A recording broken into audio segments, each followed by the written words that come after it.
Hello everyone, this is just a dad. Today I'm going to do a review on this Dyson long reach adapter. So we can put this on here. I've got the V11. You can put it on the V11.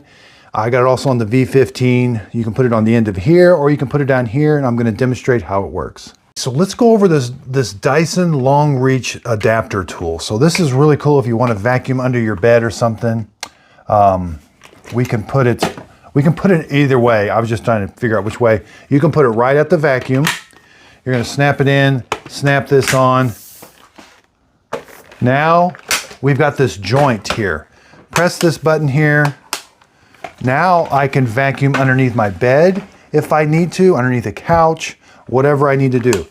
And the neat thing about this is I can put it on the other end also. So let's take it off. Let's put it on the other end of this.